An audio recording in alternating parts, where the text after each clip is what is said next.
Bienvenue dans ce tutoriel où on va créer notre première application Android grâce à l'environnement de développement intégré Android Studio. Beaucoup me diront à quoi ça sert de savoir coder, à quoi ça sert de savoir utiliser un logiciel de développement d'application puisque maintenant ChatGPT permet de générer du code pour une application Android. D'autres me diront qu'il existe beaucoup d'éditeurs en ligne qui permettent avec de simples glisser-déposer de générer du code pour une application Android. Pour répondre à tout ça, je vous dirai que lorsque vous allez récupérer le code généré par ChatGPT, il va falloir l'adapter à votre projet. Lorsque vous allez récupérer le code fourni par ChatGPT ou tout autre système, il va falloir corriger les erreurs, car il y en aura des erreurs, ce ne sera jamais parfait.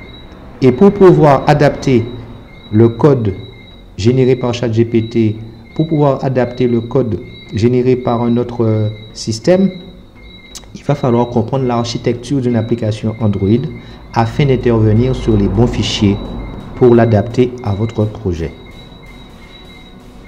Dans ce tutoriel, on ne va pas faire de théorie. J'ai mis des liens vers des cours pratiques de développement d'applications Android avec Android Studio. L'objectif de ce tutoriel, c'est de prendre en main rapidement Android Studio. Sans trop tarder, commençons ce tutoriel. Let's go!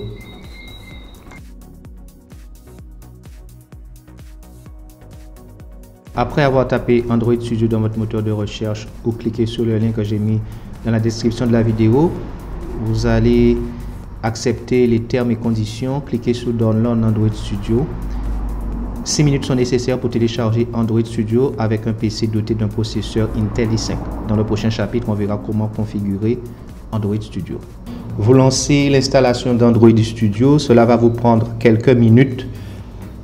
Arrivé à cette fenêtre Customize à gauche, vous choisissez le thème, ici IntelliJ Light en blanc, vous avez le thème Darkula en gris, et puis vous avez le thème à fort contraste. Vous choisissez le thème qui paraît le plus confortable pour vos yeux.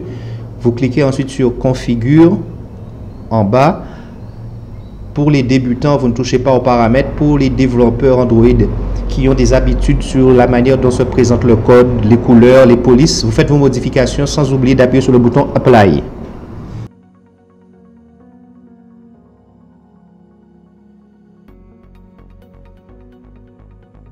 Android Studio est un environnement de développement très intelligent et ergonomique. C'est la raison pour laquelle il existe une multitude de raccourcis clavier, aussi bien pour Windows que pour Linux et que pour Mac. J'ai mis un lien dans la description de la vidéo qui fait un résumé sur ces différents raccourcis clavier. Tout au long des différents tutoriels, on va revenir sur ces raccourcis clavier. On dit qu'avoir du style en informatique, c'est pouvoir se passer de la souris.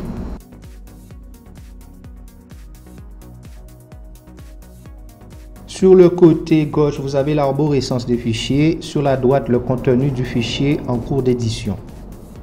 Un projet Android contient 3 répertoires principaux qui sont les répertoires manifeste, Java et Res. Le répertoire manifeste contient le fichier XML qui est la carte d'identité de l'application. Le répertoire Java contient le code source ainsi que les différents tests associés de l'application. Donc c'est le fichier main-activity qu'on trouve dans le répertoire Java. Le répertoire Res contient toutes les ressources de l'application, à savoir tout ce qui est images, boutons, icônes, logos, et ainsi que les paramètres de l'application. En résumé, pour créer un projet sur Android, vous devez le configurer et déterminer l'activité principale, c'est-à-dire la brique fondamentale dans l'interaction avec l'utilisateur. Un projet Android est composé de 3 répertoires principaux qui sont le répertoire manifeste, le répertoire Java et le répertoire Res.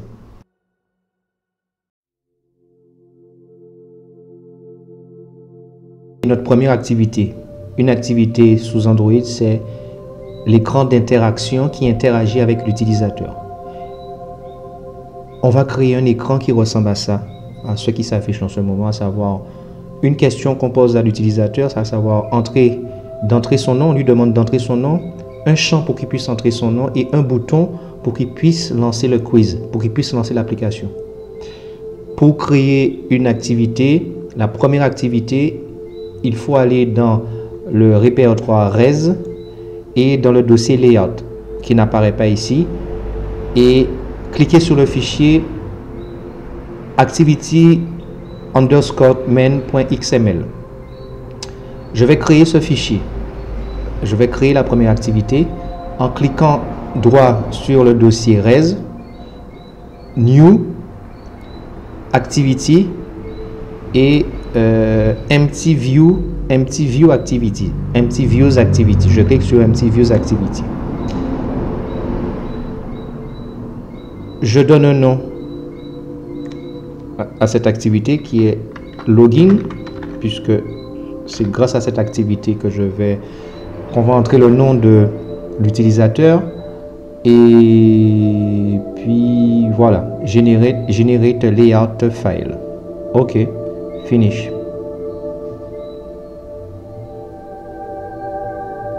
Voilà. Donc, comme vous pouvez le voir, dans le dossier RES, le dossier layout a été créé. Et dans le dossier layout, vous avez l'activity login qui a été créée. Donc, comme je vous le disais, on va créer le premier écran d'affichage. Donc, vous avez le mode design. Donc, c'est-à-dire que vous pouvez créer le bouton, le texte, différents éléments. Vous pouvez faire glisser différents éléments sur l'écran pour pouvoir dessiner votre écran. Donc, vous avez bouton, texte, etc. Vous avez le mode code, c'est-à-dire vous pouvez entrer du code. Et vous avez le mode split, donc vous avez le code à gauche et le dessin, le graphique qui correspond au code qui apparaît sur la droite. Donc on va entrer le mode design. Je vais entrer un champ de texte pour poser la question à l'utilisateur. Je vais lui demander d'entrer son nom, donc j'aurai besoin de texte. Donc je clique sur Text View. Et je fais glisser le champ de texte ici. Voilà. Donc, j'agrandis tout ça parce que je zoome sur tout ça avec le plus ici. Et voilà mon champ de texte. Voilà mon champ de texte où je pose la question, où je vais poser la question à... Alors, qu'est-ce que je marque dans ce champ de texte? Je retourne dans le mode split. Et je tape ici au niveau du code, j'écris bienvenue, et quel est votre nom? Alors vous voyez, en même temps que je tape, je modifie le code, sur la droite, vous voyez la modification qui se fait en même temps. Alors, entrée.